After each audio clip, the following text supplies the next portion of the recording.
안녕하세요. 이번 시간에는 또 이제 비전공자 친구예요. 이전 친구랑 같은 회사에 들어가게 됐거든요. 정록이랑. 근데 그 친구 못지않게 또, 근데 이 친구는 그렇게 막 속썩이고 이런 건 없었어요. 근데 대회 수상도 되게 많이 했고, 되게 착실하게 했어요. 이 팀 자체가, 레인보우 브릿지 팀 자체가, 굉장히 다 잘해가지고, 뭐, 다 잘 갔어요. 6천대 미만 자체가 없어요. 이 친구 같은 경우도 오퍼를 받은 게, 5,000한 700선에서 시작을 해서 6,300까지 제안을 받았고요. 그리고 이제 아까 이제 이 영상을 찍기 이제 전에 현지나 유튜브 어디까지 공개 가능해? 내가 이거 물어보는 거 깜빡했네. 이렇게 얘기하니까 모두 공개 가능하다고 하고, 그리고 6,300 제안 주셨던 되게 또 좋은 회사가 있었어요. 그 회사가 대기업, 우리나라 다섯 손가락에 꼽는 대기업, 거기 되게 임원들이 만든 어떤 새로운 팀인가 봐요. 그래서 이제 꽤 괜찮은 되게 좋은 회사긴 했거든요. 근데 현진이를 되게 마음에 들어 해서 추가로 오퍼를 줬는데, 이 친구가 이제 지금 회사를 가기로 했기 때문에, 간다고 말씀을 드렸기 때문에 이제 그 회사로는 가지는 않게 됐어요.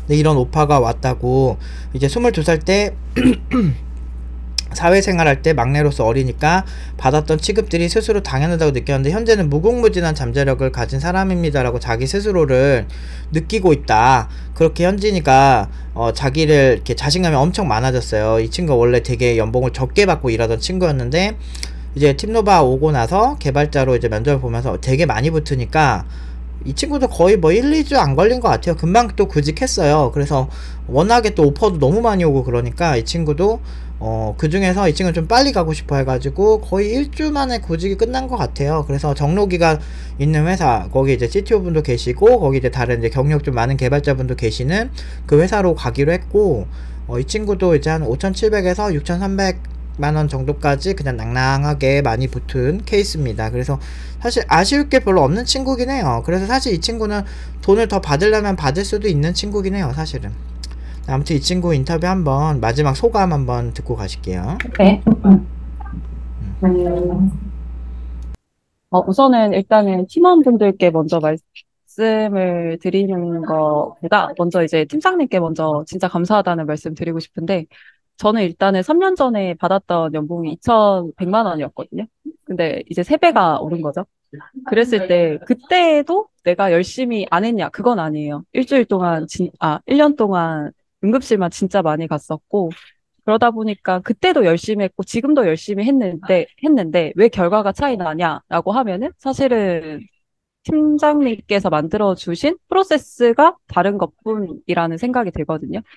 그랬을 때 이제 저한테 뭔가 이런 연봉을 받을 수 있게끔 뭔가 이런 팀노바라는 회사를 차려주셔서, 학원을 차려주셔서 일단 너무 감사드리고요. 그리고 이제 남은 팀원분들께 해드리고 싶은 거는, 팀장님께서 디테일 말씀을 하시잖아요. 기술 검토 이런 부분들 말씀을 하시는데, 굉장히 중요해요. 그런 부분들이.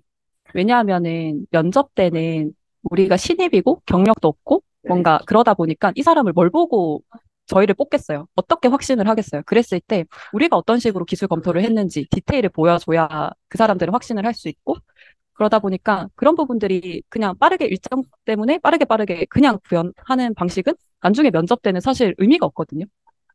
그냥 일정 때문에 그냥 이 기술 선택했습니다. 이 부분은 면접 때 아무런 도움도 안 돼요.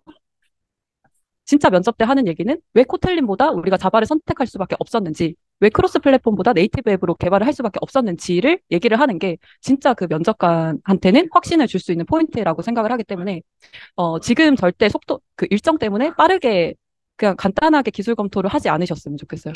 무조건 뎁스를 가지고 기술 검토를 하셨으면 좋겠습니다. 어, 그리고, 음, 그리고 면접은 진짜 좀 많이 보시는 게 좋을 것 같고요. 어, 나를 좀 객관화해서 계속 보면 언젠가는 나랑 딱 비슷한 핏을 가진 회사를 만나게 되거든요. 그랬을 때 이전에는 뭐 내가 오퍼를 안 받아서 되게 뭔가 우울해지고 막 그러더라도 내가 어떤 사람인지 알고 내가 어떤 장점을 가지고 있는지를 알면은 딱 봤을 때, 나를 필요로 하겠다라는 회사가 있으면은 제 능력을 100% 발휘할 수 있는 것 같아요. 그랬을 때 이제 그 면접관은 저한테 확신을 가지고, 그렇기 때문에, 일단 면접은 많이 보셨으면 좋겠고요. 그리고 내 장점이 뭔지를 정확하게 아셨으면 좋겠어요. 그리고 단점도 같이 뭔지 아셨으면 좋겠어요. 왜냐하면은, 면접을 보다가 단점을 되게 포커싱 해가지고 저를 깎아내리는 곳이 있거든요. 그랬을 때 내 장점이라는 거를 명확하게 알아야 그 단점을 지적을 받았을 때 흔들리지 않는다라고 생각을 해요. 그렇기 때문에 내 장점과 단점을 명확하게 객관화해서 아는 거, 그게 되게 중요할 것 같아요. 그리고 이제 팀장님이 말씀을 하시는 게 진짜, 진짜 중요하거든요. 진짜 그게 맞아요. 그게, 막 CS 지식으로 막 뭉개고 나는 20년 차고 너희들은 신입인데 어디서 연봉을 이런 식으로 하는 회사가 있고 거기에 이제 멘탈이 실제로 갈려요.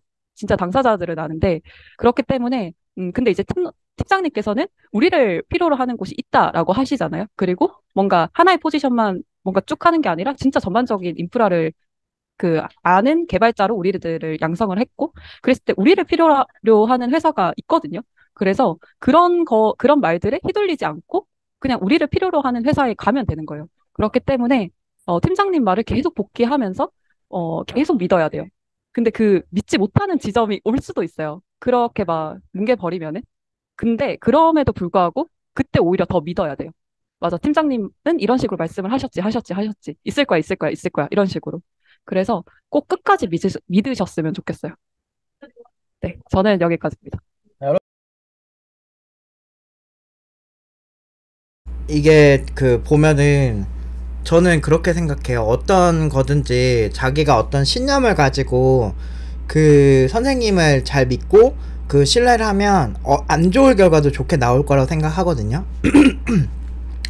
이 친구도 그런 케이스예요. 근데 열심히 했어요. 모범생들이 그렇고 저도 어렸을 때부터 이제 이것저것 많이 배웠는데 뭐 배울 때마다 항상 제가 신경을 썼던 게 뭐냐면 선생님이 되게 중요해요. 멘탈에는 제가 어렸을 때 학원을 많이 다니고 뭔가 이렇게 하는 걸 좋아해서 많이 배워보면 내가 이제 믿고 지지하는 선생님을 일단은 신뢰하는 게 되게 중요해요. 물론 훌륭하지 않은 선생님들도 되게 많은데 그래도 그런 선생님은 일정 시점이 지나면 학생들 수준이 높아지면서 보이거든요. 좀 이 사람이 훌륭하지 않다라고 하는 게 그런 부분들이 보이면서 좀 별로인 선생님은 시간 지나면 그래도 열심히 하면은 걸러낼 수 있거든요.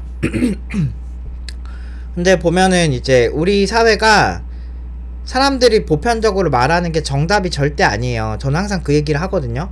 정답이 절대 아닌데 그런 사람들을 많이 믿고 신뢰하려는 사람들이 엄청나게 많아요. 그런데 저는 그거 절대 맞다고 생각 안 하거든요. 예를 들면 세이노의 가르침 그 아저씨 같은 경우도 되게 일반적인 사람들이 말하는 것과 좀 다른 관점을 갖고 있죠. 왜냐면 그 사람은 돈에 대해 정통한 사람이거든. 근데 마찬가지예요. 이제 개발자를 양성하는데 제 나름대로 정말 제 인생을 다 갈아 넣은 입장에서는 뭐 개발자 커뮤니티에서 뭔 소리를 하든 애초에 신경도 안 쓴 게 난 결과 좋을 거 알고 있었거든. 왜냐면 내가 원하는 대로 설계하면 잘 될 수밖에 없거든. 왜냐면 그게 경험이고 그게 내가 인생에 갈아 넣은 이유지. 예를 들면 돈이 전부가 아니다 라고 말하는 평범한 서민들이 존나게 많은데 돈이 인생이 전부다 아니라고 해도 실제로 부자들은 돈을 되게 소중하게 생각하고 돈에 대해서 굉장히 중요도가 높으니까 부자가 된 거예요. 근데 서민들은 돈 안 거리나? 돈 때문에 싸우는 게 절반 이상일걸? 부부싸움 같은 경우도. 결혼정보회사 이런 유튜브들 요새 많이 보거든요. 재밌어가지고. 왜냐면 회사랑 너무 비슷한 거야. 그 이성이 생각하는 게 결국에 회사가 개발자를 생각하는 거랑 똑같거든. 예를 들면 되게 막 보면 되게 어떤 막 그런 거 있잖아. 막 되게 못생긴 여자 연예인들 나오면 뭐 여자들이 언니 예뻐요 막 이렇게 막 하잖아요. 근데 그렇게 하는 게 실제로 남자들이 봤을 때는 전혀 안 예쁘거든. 근데 그런 입장에서의 해석을 해보면 돼. 그러니까 근로자들끼리 그대로 훌륭하십니다 형님 막 이지랄 해봤자 회사에서 안 뽑아주면 아무 의미 없거든. 그런 느낌이지. 그래 주제 파악을 되게 나를 채용하는 사람들 관점에서만 잘하면 애초에 누가 뭐라고 하든 신경도 안 쓰잖아. 난 애초에 그냥 연봉이 높지 않은 사람들 얘기를 다 듣지도 않을 뿐더러 연봉이 높더라도 그냥 뭐 운이 좋아서 되는 사람들도 있겠지. 근데 문제는 우리 팀노바 같은 경우는 애초에 100%다 연봉을 높게 만들고 시작을 하거든요. 그 이유가 뭐냐면 오히려 내가 메타인지를 훨씬 잘하는 거지. 아까 개발자 쪽에 경험이 많으니까. 그리고 어떻게 해야 사람들이 잘해지는지를 아니까. 근데 그러니까 세이노의 가르침 아저씨 보면 그 분노가 있어. 왜 그러냐면 사람들이 말하는 보편적인 얘기들이 다 개소리니까. 그러니까 난 세이노의 가르침 그걸 되게 늦게 봤거든. 그거 보면서 느낀 게, 아, 이 사람 나랑 좀 비슷하다. 그냥 남들이 뭐라고 하든 신경 잘 안 쓰네. 자기 그 곤조가 있네. 그런 느낌? 그러니까 뭔가를 되게 잘하고 좋은 결과 나오는 거는 다 그런 어떤 그 정통한 이유가 있는 거예요. 그래서 이런 친구들도 보면 처음에 2,100만원 받던 친구가 지금은 뭐 어디 가서 아쉽지 않게 지금 회사도 막 골라갈 수 있어. 이 친구 뭐 구직 한 1, 2주만 더 했어도 아마 연봉 더 높아졌을 거예요. 저는 확신해요. 그렇거든. 그리고 막 여기서 온 문서도 한번 더 보여주면은, 요거는 이제 회사명이 나오니까 잠깐 멈출게요. 여기 밑에 회사명이 좀 나와서 이런 메일이 왔었대요. 얼마나 영광스러워요. 이 회사도 되게 좋은 회사라서. 그리고 이 회사 밑에 부분 제가 그냥 읽어드리면, 뭐 복리후생 뭐 이런 부분에 대해서 되게 좋은 관점으로 얘기해요. 그리고 원래는 이 업체가 워낙에 그 대기업 그쪽 그러니까 대기업 그쪽에서 이제 나온 그런 약간 자회사 같은 느낌이다 보니까 그 이런 곳에서 이제 좀 수습기간을 당연히 있어야 되는데, 그게 이제 파괴가 된 거죠. 왜냐면 이 친구 입장에서 수습기간을 굳이 하면서까지 할 이유가 없다. 나 좋다는 사람 많은데, 이런 입장이고, 지금 회사가 그러면서 되게 마음에 들어서 가게 된 건데, 이제 이 회사에서는 그걸 없애주겠다라고 했는데, 이미 이제 좀 늦게 이게 통보를 알게 되니까 이제 못 가게 된 거죠. 근데 이제 여기 보면은 그 대기업이니까 여러 계열사들 있잖아요. 그래서 이거를 구체적으로 얘기하면은 어느 기업인지 좀 나오니까, 아무튼 그 계열사에 되게 좋은 이런 어떤 그 한 복지? 그러니까 좋은 계열사 중에 하나에 그거를 정규 직원이랑 동일하게 다 해주고, 그리고 굉장히 뭐 돈도, 왜냐면 대기업 쪽에서 그 임직원으로 나온 그런 회사다 보니까 워낙에 또 돈도 되게 많고, 뭐 그런 그 혹시라도 추후에 새로 입사하는 회사가 뭐 혹시라도 뭐 서운하게 하거나 그러면 자기 회사 와달라고 밑에 다 써있어요. 자, 그거를 살짝 이렇게 멈춰서 보여드릴게요. 이렇게 살짝 가렸습니다. 연봉 인상률도 높은 편이고, 뭐 유명한 대기업 기반이라 안정적이며 연봉 인상률도 높고, 이미 마음을 굳히셨다면 다른 곳에 가시더라도 좋은 커리어 이어나가시길 응원하고, 혹시 추후에 새로 입사하시는 회사가 현재님과 맞지 않다고 생각되시다면 언제든 연락 부탁드립니다. 즐거운 주말 보내세요 라고 하면서 이런 메일을 받은 거예요. 여러분들 살면서 이런 메일을 받는 거는 확실히 좀 자본주의에서 굉장히 영광스러운 거예요. 이 회사도 좋은 회사거든요. 그러니까 이런 삶을 살아야 돼요. 조금 물론 이제 엄청 노력을 해야지. 근데 노력 안 하고 그냥 재능 만족주의 이렇게 하는데, 이 친구 2,100만원 받던 친구인데 재능이 엄청 있었으면 그때 엄청 높아졌겠지. 근데 그게 아니라고. 그러니까 노력을 폄하하지 말라고요. 제가 항상 얘기하죠. 노력하면 어느 정도는 돼요.